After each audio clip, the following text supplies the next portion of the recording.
Hey, what's up, good people? Welcome back to Larry Jones TV. Tonight's episode is not going to be about any stock or any crypto. I'm letting you know right now it's just going to be an inspirational message, okay?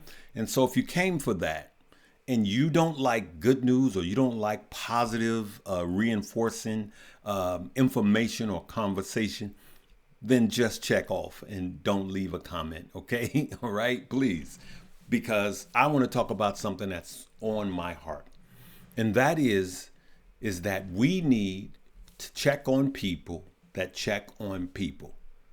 You need to check on people that check on people. You may be that person that checks on everyone. You may be the person in your family that makes sure everyone is okay. And it's not reciprocated. The favor is not returned. You may be that person at your job that makes sure everyone is all right. You help everybody with their problems. You answer every question. You make sure everybody's birthday is celebrated. If someone is down, you're the one that sends the sympathy card or the get well card, right?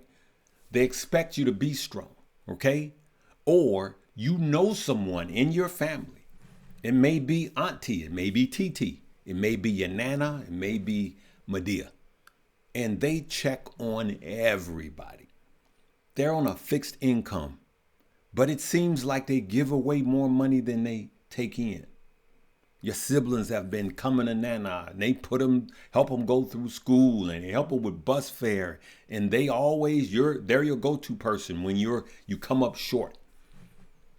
And unfortunately, you don't do enough to check on Nana. You don't do enough to check on your grandmother. You don't do enough to check on Medea or your aunt or your uncle. Okay? And I have a rule that I don't allow any of my friends to be a better friend to me than I am to them. That's why I don't have a lot of friends, because it costs me. That's just my belief, and it's the way I was raised. And so, what caused me to start thinking about this, and we all have someone that we need to see about, is watching my dad. And yes, this is not about my dad's sickness. I'm looking now towards the lessons learned from my mom and my dad. My dad was a really, really strong man. He was a strong man mentally. He was a strong man verbally. He didn't take no stuff. He was like, Evans from Good Times, James Evans. And he was physically strong. My dad was built like the Incredible Hulk. That's why I got some of that West Side roughness from my dad. But my dad was raised by the greatest generation. I'm going to come back to that. Now, I want you to know about 20 years ago, I went to my dad's house. It was about 20 years ago, about 22 years ago, actually. I said, you know what, Dad? I noticed that, you really didn't say I love you much. He said, well, son, I love you. And I said, yeah, I know you love me, but you never said it much. And I see other guys, their dads say I love you. And I see guys my age saying it to their sons and their daughters. I got two daughters. My daughters taught me how to say I love you. I said, Dad, you never said that much. And he was just like, some dads, when you give them a newborn, he was like, he didn't even know how to handle that. And he was like, well, son, I love you. Like that. And ever since then, he made it, a deal to say. And we laughed it off because I knew my dad loved me. But I had to realize something. My brother Walter and Rodney, we had this discussion. And I knew that he got brought up in an area of work, but my brother Rodney brought up something. And he said this was really interesting.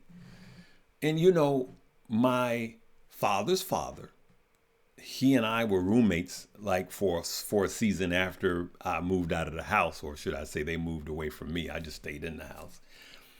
And he was part of the greatest generation. My dad's now 83. But my dad's dad was part of the greatest generation. You know, the people that served in World War II, which he did in the Navy. All right. And his brother was a gunner, just died about 5 years ago at 97. Okay. Did Normandy. Okay. And so he was a hard worker, had rough hands. Remember, these were the guys that literally built this country. You know, they built the infrastructure, the highways, the piping system, and the electric system, and they repaired the rail system. They expanded the rail system, should I say. We call them the greatest generation. So how did they raise their sons? They raised their son to be men, right? And we are missing those type of men, but they raise their sons to be men. But they raise their sons to go out and get a job. You do whatever is necessary to provide for your family. You go out and you beat a brick. That was an old school term, meaning you got to hitch that mule up, meaning you got to go to work and you got to do everything physically necessary to take care of your family. And the fact of the matter is that they didn't grow up hearing "I love you" all the time, because their dad came home, you know, wrecked from work. Some of them didn't come home at all from war. Just think about it, the transition. And now here we are, my generation. We say "I love you." Our daughters made us, my daughters taught me how to say "I love you." I say it all the time because they started saying it from little girls. "I love you, Daddy." I said, "I love you too." Because it's our girls, right? But do you really say "I love you" to your sons, dads? And I want to say we need to extend some grace to our fathers that worked and provided everything for us. Would you rather have a dad that went out and provided everything for you? Roof over your head, food to eat, schools, everything that you were involved in? Or would you rather, some of you had a dad that just laid on the couch, watched soap operas all day while your mother went out to work, okay? Or MIA, just missing in action. And so he said, "I showed you I loved you, son." He said, "I showed you every day." I said, "I know you did, Dad." And the reason I'm bringing this up is because my dad saw about my mother. My mother was the giver of the family. She made sure everyone was okay. If you came to the house, if there was 15 people in the house, she's going to make sure, I don't know how she did it. She's going to go in that kitchen and make sure you all got something to eat. You all got something to drink. If you fell asleep on the couch, everybody would wake up with a cover on them the next morning. That's my mom. That's who my mom was. My mom went home to be with the Lord in 2019. And I'm looking at my dad. And my dad said to us about a week and a half ago, "I'm ready to go home with your mother. I'm ready to be with your mother." He's like, "I'm lost here without her." They don't make love stories like that no more.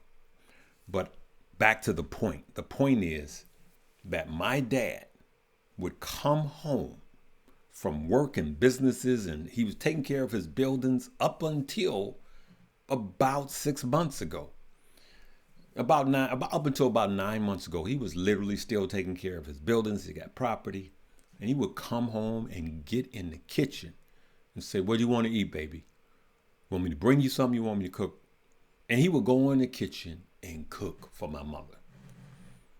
And I watched my dad for 11 years, from the time my mother heard that she was sick. For 11 years, he took care of my mother, hand and foot. Took care of my mother. She had this electric wheelchair. That thing, I swear I picked that thing up. It felt like it weighed 120 pounds. And then my dad in his late 70s would pick that thing up. In his late 70s, almost 80 years old, he was late 70s, he would pick that thing up and put it in the station wagon, all right? And station wagon. I don't know why I said that. He had a van, not a station wagon. And she would go, "No, you just go by yourself, honey. I don't want to, it's too much work for you." He's like, "I'm not going nowhere without my girlfriend." He called my mama his girlfriend. And he was seeing about the people that see about people. So my challenge to you is see about people. Let's see about people. You got some friends. Every time they call you, they say, how you doing? How you feeling? It's time for you to pick up the phone and check on them. Some of them, it's your auntie. Some of you guys, it's your mom, it's your dad, it's your grandmother, it's your auntie, it's your friends. It's the other lady at work who's just got a sweet spirit that sees about everybody. And sometimes you may not know she may be at home struggling. That's just her given nature. So my challenge to you on this late Sunday night is we have to see about people that see about people. My dad showed me by example how to see about people. And I don't care how good a job I think I'm doing, and I think I do a pretty good job, I can always do a better job. How about you? All right, good people, I'm going to leave it right there. But remember, we got to see about people that see about people, and take care of people that take care of people. Now listen, before you go, this is a new page. I want you guys to go ahead, hit that like, subscribe, and that notification bell. And I want you to share this message with someone. And if it feels weird for you to say I love you, especially you guys, I need you to offer some grace to your dad. Pick up the phone and call him tomorrow. Don't call him right now, it's late. Call him tomorrow and say, hey dad, I just want to say I love you. And then you gave the ball to him. Just see if he passes it back. All right? I love you guys. Live, love, laugh, and learn. What's up, good people?